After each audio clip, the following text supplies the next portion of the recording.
चलिए और अब सीधा रुख करेंगे राजधानी भोपाल की ओर, जहां पर मुख्यमंत्री डॉक्टर मोहन यादव अब कुछ ही देर में प्रेस कॉन्फ्रेंस करने जा रहे हैं।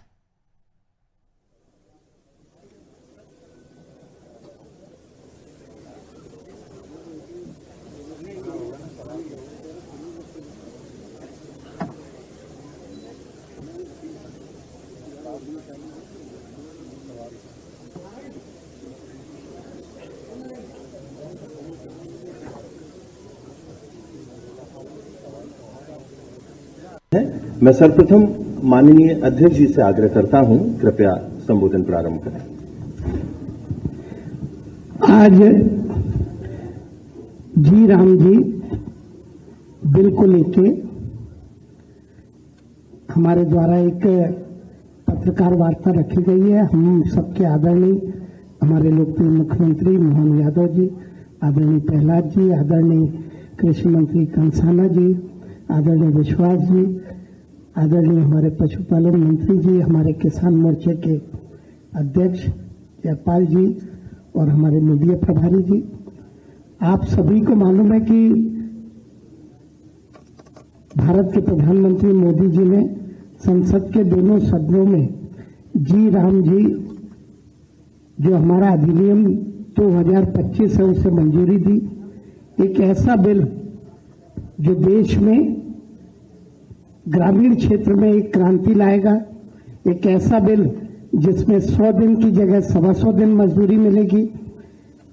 मजदूरी भत्ते का प्रावधान है जिसमें कांग्रेस द्वारा भ्रम फैलाया जा रहा है कि योजनाएं केंद्र से बनती है, जबकि इस बिल में ग्राम पंचायत को अधिकार रहेगा।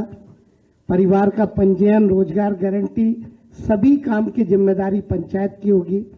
पंचायत जो काम चाहती है, राज्य सरकार जो चाहती है, क्योंकि राज्य सरकार की भी हिस्सेदारी होगी, तो वो सारे काम हो पाएंगे।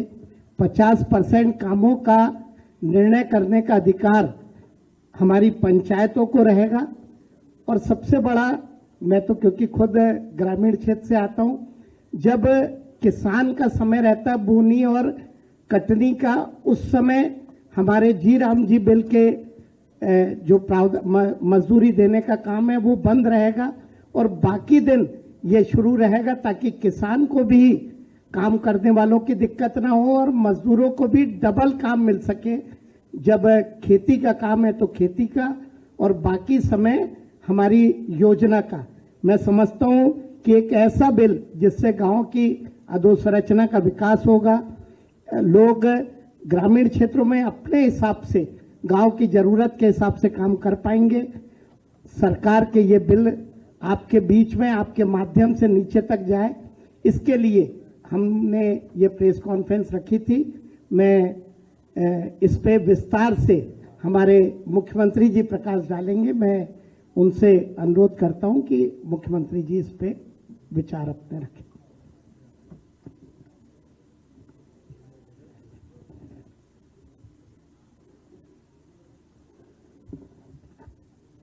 मध्य प्रदेश सरकार, भारत सरकार द्वारा जी राम जी जो वर्तमान में हमारे सबके लिए ग्रामीण क्षेत्र में काम करने के लिए ज़्यादा अनुकूलता के साथ, ज़्यादा धनराशि के साथ, सभी प्रकार के चीज़ों को जोड़ करके ये जो नया बिल आया है, जिसके माध्यम से मध्य प्रदेश के लिए एक सौभाग्य रहेगा, क्योंकि सबसे बड़ा भौगोलिक एरिया में से दूसरे नंबर का राज्य हमारा है। और ऐसे में जब हमारे अपने ग्रामीण क्षेत्र के सभी प्रकार के विकासपरक कामों के लिए, रोजगार आधारित कामों के लिए जी राम जी के आधार पर बड़ी धनराशि माननीय प्रधानमंत्री जी के माध्यम से देश को दी गई है। मैं माननीय प्रधानमंत्री श्रीमान नरेंद्र मोदी जी का, माननीय कृषि मंत्री श्रीमान शिवराज सिंह जी का आभार भी मानता हूं कि ये सच में समयपूर्ण है और हमारे लिए सौभाग्य की बात है कि मध्य प्रदेश में हमारे माननीय अध्यक्ष हेमंत जी ने अपनी बात रखी। माननीय हमारे पंचायत ग्रामीण विकास मंत्री श्रीमान प्रहलाद पटेल जी यहाँ मौजूद है, खेल मंत्री माननीय विश्वास सारंग जी, कृषि मंत्री अदल सिंह कंसाना जी, श्रीमान लखन पटेल जी, हमारे बीच में जयपाल चावड़ा जी, यहाँ का आशीष जी, हम सब मिलकर के आज के इस अवसर पर खास करके केंद्र सरकार ने अधिसूचना जारी कर राज्य सरकार को 6 महीने के भीतर विधेयक के संगत एक स्कीम अधिसूचित करने के संबंध में जो अपेक्षा की हम उस पर काम भी करेंगे और उसको क्रियान्वित भी करेंगे। जिस प्रकार का मुझे बताया गया है कि मनरेगा के माध्यम से 100 दिवस के रोजगार की गारंटी थी, उसको बढ़ाकर 125 दिवस किया गया है। तो ये निश्चित रूप से उससे आगे बढ़ के करने वाला कदम है। इसी प्रकार से अधोसंरचना के लिए भी जिस प्रकार से स्थायी कामों के लिए इसमें आजीविका सृजित होगी, कौशल उद्यमिता में काम होगा। अब हम सब जानते हैं कि हमारे यहाँ कौशल की बात कर रहे हैं, उद्यमिता की बात कर रहे हैं, तो उसमें भी बड़ी संभावना है। मनरेगा में वर्ष में कभी भी मजदूरी प्राप्त कर सकते हैं और खास करके व्यस्तम समय से लेकर विशेष रूप से बुआई और कटाई के समय में भी कृषि श्रमिकों को काम की उपलब्धता को सुनिश्चित किया जाएगा। इसके अधिनियम में राज्यों को एक वित्तीय वर्ष में कुल मिलाकर 60 दिन का अधिसूचित करने का प्रावधान है। बुआई कटाई की व्यस्तम और सीमित अवधि को भी इसमें सम्मिलित किया है। और जिस प्रकार से अधिनियम में जो भविष्य की संभावना है, अर्थात प्राकृतिक आपदा, असाधारण परिस्थितियों के दौरान विशेष शिथिलीकरण, ऐसे कई निश्चय करते हुए इसमें गुंजाइश दी गई है जो हमारे लिए पहले चुनौती रहती थी। और राज्य और केंद्र के मध्य भी राशि की साझेदारी भी इसमें बनाने के लिए बहुत अच्छे से लगभग ये जो राज्यों के लिए 60-40 का रेशो इसमें रखा है। इसके आधार पर हमारे लिए हमारे ग्रामीण क्षेत्र में, चूंकि हमारे यहाँ ट्राइबल का बेल्ट भी है और कई आकांक्षी जिलों के अंदर भी काम होता है, ऐसे में जब हमने तो अपना इसका दायरा बढ़ा करके गौशाला तक जोड़ा है, कहीं तालाब निर्माण से लगा करके गांवों के अंदर के भी जन कल्याणकारी कामों के लिए विस्तृत दायरा लिया है। मैं उम्मीद कर रहा हूं कि इस अधिनियम का सच में रोजगार क्या इसमें कानूनी अधिकार के लिए एक तरह से मौका दिया है। 125 दिन तो उनको दिए ही हैं। अब इस बात को तो किसी से कोई छिपा नहीं सकते हैं कि पहले के दिन 100 दिन थे, अब 125 दिन हुए। अब इसमें और आगे जाकर देखें तो वंचितों, विशेषकर महिलाओं को, SC ST को, भूमिहीन परिवारों को विशेष प्रावधान के अंतर्गत इसमें लाभ देने की प्लानिंग की गई है। इसमें अकुशल मजदूरी के लिए दर निर्धारण की भी अच्छी पद्धति लगाई है, जिसमें कहा गया कि अकुशल शारीरिक कार्यों की मजदूरी दरें केंद्र सरकार तय करेगी और जब तक अलग से नई मजदूरी दरें घोषित नहीं होगी तब तक महात्मा गांधी नरेगा के अंतर्गत तय मजदूरी से दरें देंगे। अब ये इसके कई अंदर की चुनौतियों के आधार पर भी जो कठिनाई होती है, और हम सब जानते कि पहले नरेगा था, नरेगा से मनरेगा बना और मनरेगा से जीराम जी बना, तो सुधार और संशोधन तो प्रक्रिया का हिस्सा है। ये अलग बात है कि ठीक है विपक्ष का काम कुछ बोलना तो बोले, लेकिन सरकार का काम समयोचित निर्णय लेते जाएं और खास करके रोजगार न मिलने की स्थिति में भी ग्रामीण परिवारों को मांग प्रस्तुत करने के आधार पर निर्धारित समय सीमा में काम देने की बात भी कही है। और राज्य सरकारें द्वारा दरें और शर्तों के अनुसार बेरोजगारी भत्ता देने का भी इसमें बाध्यता दे दी गई है। अब ये अपने आप में बड़ा उसका संयोजन करने का, बड़े दायरे में लाने का प्लान किया। और महिलाओं के लिए भी SHG और संकुल स्तरीय संघ CLF के आजीविका क्रियाकलापों के लिए भी नई शुरुआत है। ये अभी तक छूटी हुई थी, जिसमें हमारे वर्क सेट, ग्रामीण हाट अवसंरचनाएं, कौशल विकास केंद्र जो प्रशिक्षण के साथ इस पर काम कर सकते हैं। और अधिनियम में कार्यों को किस प्रकार से लिया है, इसके जल संरक्षण के काम, जिसमें हमने पिछली बार भी जल गंगा संरक्षण अभियान में बड़ा काम किया था, इस बार भी करने वाले, जिसमें चेक डैम, भूमिगत बांध, तालाब, सिंचाई कूप, मृदा नमी संरक्षण, वृक्षारोपण, रूप वाटर हार्वेस्टिंग और इस सड़क, पुल पुलिया, पंचायत भवन, आंगनबाड़ी भवन, विद्यालय भवन और ऐसे कई कामों के साथ मैं तो इसको इस तरह से मानूंगा कि अभी हमारी सरकार ने तो ये वर्ष ही किसान कल्याण वर्ष घोषित कर दिया। और किसान कल्याण वर्ष के आधार पर हमने अपने लगभग 15 विभागों के लिए उनकी मजदूरी का भी इसमें साप्ताहिक आधार पर ही 15 दिनों के अंदर मजदूरी देने का निर्णय भी किया है। अब ये हमारे जो 15 विभाग हैं उसके आधार पर एग्रीकल्चर ग्रोथ रेट से, चूंकि हमारी आने वाले समय में कृषि विकास दर में बड़ी संभावना है कि हम अब रोजगार पे जाएं, एग्रीकल्चर फूड इंडस्ट्रियों पे, फूड प्रोसेसिंग इकाइयों पे, दूध उत्पादन पे, मछली उत्पादन पर, कुक्कुट पालन पर, हर एक जगह से जहां किसानों की आय बढ़ सकती है वहां सब जयराम जी का भी लाभ हम उठाना चाहेंगे। इसकी समेकित योजना के लिए कार्य योजना हम बनाने जा रहे हैं, जिसके आधार पर हमारा एग्रीकल्चर ग्रोथ रेट के साथ साथ इंडस्ट्री वाला भी एमएसएमई से लगा करके लघु कुटीर उद्योग में भी हम इसको कैसे जोड़ सकते हैं।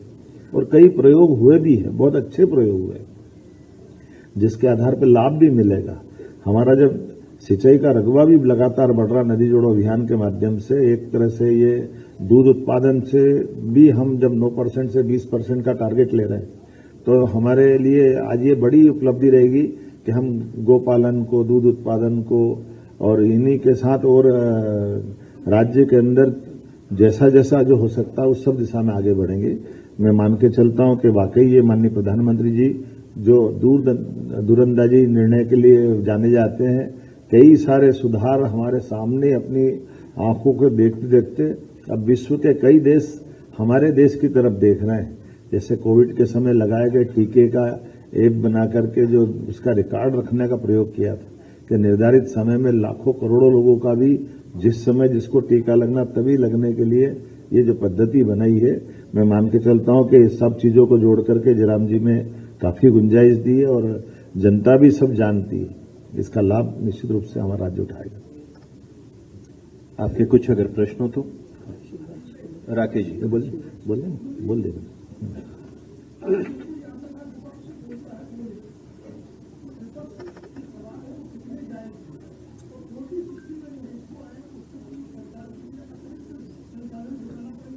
नहीं, हमारी सरकार इसमें सक्षम है। हम ये 40-60 का जो रेशो है वो बहुत अच्छा है और हम तो पहले ही लागू कर चुके हैं। और ये बात बिल्कुल सही है कि विपक्ष का काम उनके प्रश्न करना है, लेकिन विपक्ष भी तथ्यात्मक बात नहीं कह रहा है। इसकी कमी है तो वो बताए ना, कांग्रेस अध्यक्ष बताए, राहुल गांधी जी बताए, जीतू पटवारी जी बताए कि हाँ ये इसमें ऐसा करना था, वैसा करना था। तो विरोध के लिए विरोध के बजाय सकारात्मक के आधार पर तथ्यात्मक बात आए तो ध्यान। शरद जी हाँ।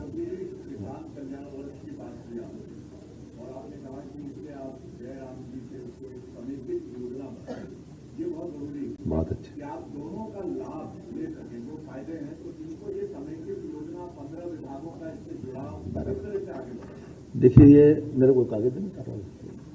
अब ये मैं आपको 15 विभाग बता देता हूं कि कृषि कल्याण के साथ उद्यानिकी, पशुपालन, सहकारिता, खाद्य नागरिक आपूर्ति, पंचायत ग्रामीण विकास, नवकरणीय ऊर्जा, बड़े बड़े विभाग से भी एग्रीकल्चर के आधार पर, जैसे उदाहरण के लिए जल संसाधन है। जल संसाधन में हम जब नदी जोड़ पे काम कर रहे हैं तो ये बूंद बूंद जल संरक्षण से लगा करके गांवों के अंदर पीने के पानी से और बाकी जल संरचनाओं पे काम कर सकेंगे, क्योंकि हमारे यहाँ भौगोलिक जो सरफेस है वो भी अलग अलग प्रकार की है।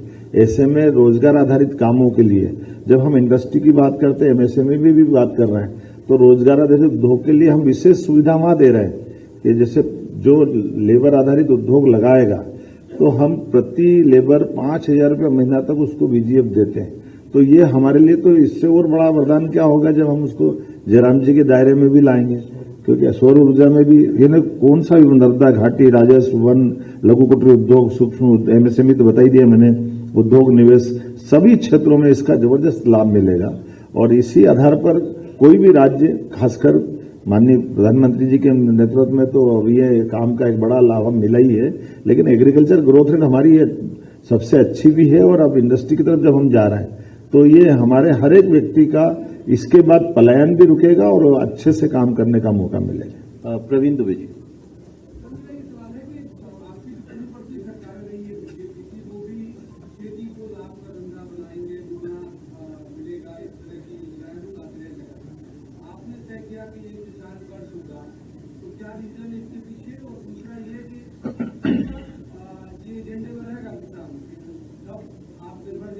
जब तक धरती पे इंसान रहेगा तब तक किसान रहेगा। हमारे लिए धरती पुत्र किसान की परिभाषा, लेकिन मैं तो ऐसे विनोद में आपकी जानकारी के लिए कि जो माननीय प्रधानमंत्री जी ने 4 हमारी विशेष जातियों का उल्लेख किया है या विशेष आयाम के रूप में लिया है, आपकी जानकारी के लिए महिला, युवा, किसान और गरीब, इसी आधार पर हमने अपने 4 वर्षों का अलग अलग बाइफर्केशन किया है। पहला 2024 को हमने बहनों के लिए नारी वर्ष के नाते से घोषित किया था। 2025 हमने गरीब अर्थात युवाओं के लिए, गरीबों के लिए उद्योग और रोजगार वर्ष का लिया है। ये 26 हमने किसानों के लिए लिया है और 27 हम युवाओं के लिए लेंगे। और उसी पे जितने सरकार के मंत्रालय हैं, उन मंत्रालयों की योजनाएं है, हितग्राही योजना है, उसके दायरे है और हमारे राज्य के अंदर परस्पर इसकी सरकार की और हितग्राही के बीच की आवश्यकता है। दोनों का तालमेल कराने के लिए समग्र रूप से प्लान किया है और हमारा मन भी बहुत इसमें खुला है। हम अपने इस साल के योजना के कार्यक्रम में सर्वदलीय बैठक भी बुलाने वाले हैं। सभी किसान क्षेत्र में काम करने वाले किसान संघ और बाकी लोगों के साथ भी सामूहिक चर्चा करने वाले हैं। या एग्रीकल्चर में रुचि लेने वाले अपने प्रदेश के या देश के भी स्वनाम धन्य बाकी लोग भी बुला सकते हैं। या गांव और किसानों के क्षेत्र में अच्छा काम जिनने समाज सुधार का किया है, उनको भी हम आमंत्रित करेंगे और उनके सबके अनुभव का लाभ लेंगे। रविंद्र जी, पहला ये है कि अभी ये जो योजना है आपने बताया 100 से अब 125 तक मिलेगा, तो इस योजना के तहत मध्य प्रदेश में कितने अधिक से अधिक लोग लाभान्वित होंगे, कोई आशा हो। और दूसरा इसी से जुड़ा मेरा ये है, जब भी कोई नई योजना बनती है उससे नीचे क्रियान्वयन तक जब तक कोई नया इंफ्रास्ट्रक्चर तैयार नहीं होगा, क्या आप इस बात की गारंटी देंगे कि जो भारत सरकार ने ये योजना बनाई है उससे मध्य प्रदेश में 6% से 9% के लिए अमला बढ़ाएंगे।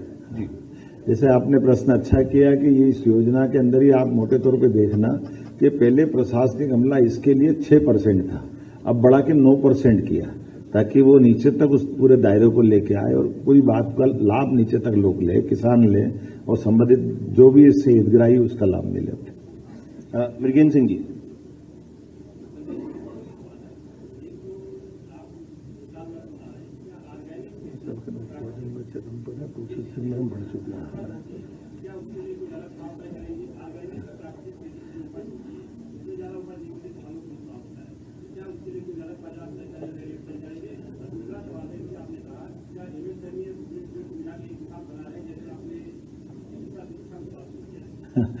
मैं दोनों प्रश्न के उत्तर देता हूं। आपने अच्छा प्रश्न किया है। ये जो प्राकृतिक खेती के आधार पर जो किसान अपना अपना उत्पादन फसल का या फलों का जो करते हैं, उनको ये थोड़ी चुनौती रहती है कि वो, लेकिन अब हमने निर्णय किया कि हर जिले पर इसके लिए हम इस प्रकार के इनके स्टॉल मार्केट तय कराएंगे जहां प्राकृतिक खेती से उत्पाद में उपलब्ध जनता को रहे। और अभी तक जैसे कृषि उपज मंडी में फसल वगैरह में भी इसकी गुंजाइश नहीं थी, तो आने वाले समय में इस पे भी इसी पे काम करेंगे ताकि ये प्राकृतिक खेती को बढ़ावा दिया सके। और दूसरा जो आपने बताया कि इसके लिए विशेष और दूसरे प्रकार के अनुदान वगैरह भी हम प्रारंभ करने वाले हैं ताकि लोगों को और प्रोत्साहन मिले। एक मिनट, एमएसएमई और इसके संबंध में विचार कर रहे हैं। आपने अच्छा सुझाव दिया है, इस पर जरूर काम करें। एक हमारी मातृशक्ति सुचंदना जी का ले लेते हैं। हाँ।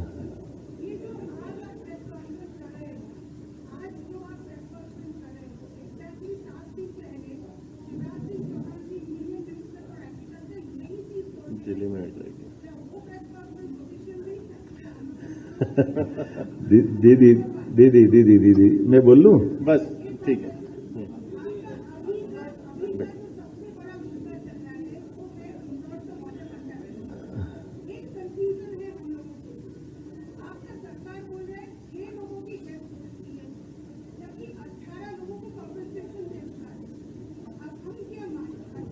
ठीक है दीदी, हो गया, प्रश्न आ गया, बैठिए आप। आपने बोल देते हैं अभी तो हम लोग जिले में जाके हम लोग करने वाले हैं, विषय यही रहेगा। ये क्या है कि इकोसिस्टम है। भारत सरकार के बाद राज्य सरकारें अपने अपनी उस योजना को जब लागू करेगी तो जनता के लिए सबसे बढ़िया माध्यम हमारा संवाद का प्रेस के माध्यम से आप जनता तक पहुंचाएंगे। तो मुख्यमंत्री स्तर पे आज कर रहे हैं। माननीय प्रभारी मंत्री, माननीय कृषि मंत्री जी ने इस बात का अच्छे से जवाब दे दिया कि अभी इसके बाद जिले में भी होने वाली है और जिले से फिर तहसील में भी लोग करेंगे। जब तक हम ये इस बात को नीचे नहीं उतारेंगे तो बात कैसे बनेगी, एक बात। दूसरा, एक विनम्रता के साथ निवेदन करना चाहूंगा कि ये जो आपने कहा कि गिनती का, हमारे लिए एक भी व्यक्ति की जान जाना अत्यंत कष्ट का विषय है, इसलिए हम इसके आंकड़े में नहीं पड़ रहे। ये अलग बात है कि प्रशासन की दृष्टि से उनका जो अपना तरीका होता है कि आमतौर पर जिनने पीएम कराया है तो वो जो आंकड़ा उनका कुछ था, हमने कहा कोई बात नहीं, उस परिक्षेत्र के अंदर जो हमारी एक खास करके दुखद जब घटना होती तो उसका पंजीयन होता नगर निगम के माध्यम से, तो जो वहां के लोग चाहेंगे उनके दृष्टि से अगर कोई राहत देने की बात आएगी तो हमारी सरकार उस आंकड़े के बजाय हम सबके साथ है। वो बड़ी कष्ट की चीज थी, उसको हम उसे ऐसे लेंगे। आप सबकी उपस्थिति के लिए सादर धन्यवाद। आप सभी भोजन पर आमंत्रित हैं। बहुत धन्यवाद। बहुत धन्यवाद।